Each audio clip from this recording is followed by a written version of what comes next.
محکمہ جنگلات چترال کے اہلکاروں نے سال 2022 کی شجرکاری مہم کا آغاز کر دیا۔ محکمہ جنگلات کی کیسو کی نرسری میں سے کامیاب پودے مقامی لوگوں میں مفت تقسیم کیے گئے۔ علاقے کے لوگوں کا کہنا ہے کہ پودے لگانے سے سیلاب کا شرح بھی کم سے کم ہوگا۔ ظاہر ہے اس کی جڑیں جو نا زمین کے اندر جڑتے ہیں وہ زمین کو کاٹتے نہیں ہیں، اس سے وہ زمین مضبوط ہو جاتے ہیں اور سیلاب بھی ویسے کم آ جاتے ہیں۔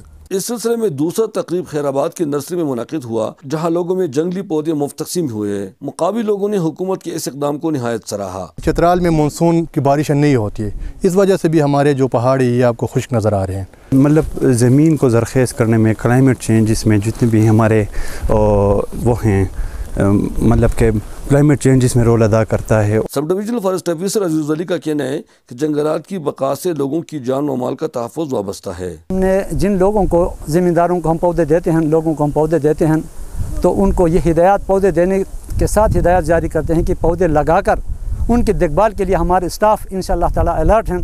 ڈویژنل فارسٹ آفیسر چترال صدر فرحات کا کہنا ہے کہ یہ وزیراعظم عمران خان کی ویژن کا ایک کڑی ہے کہ لوگوں میں مفت پودے تقسیم کیے جا رہے ہیں۔ ڈیفو چترال نے مزید بتایا کہ شجرکاری مہم سے ملک میں جنگلات کی کمی پر کسی حد تک قابو پایا جائے گا اور ان جنگلی پودوں کے کامیاب ہونے کے بعد قومی جنگل پر بوجھ کم سے کم ہوگا۔ یہاں پہ کیونکہ کوئی گیس یا کوئی اور الٹرنیٹیو سورس آف فیول نہیں ہے، تو لوگوں کی ڈائریکٹ جو ڈیپینڈنس ہے وہ جنگل کی لکڑی پر ہے۔ زیادہ ضرورت اس امر کی ہے کہ یہاں پہ اس چیز پہ خصوصی توجہ دی جائے اور الٹرنیٹ سورسز آف فیول کو کسی نہ کسی طریقے سے ان کو دیا جائے۔ انہوں نے لوگوں پر زور دیا کہ ان پودوں کو لگانا کافی نہیں ہے بلکہ ان کو ضرور کامیاب کرے، کیونکہ پودے لگانا صدقہ جاریہ بھی ہے۔ احمد زادہ غلام فاروقی، چترال۔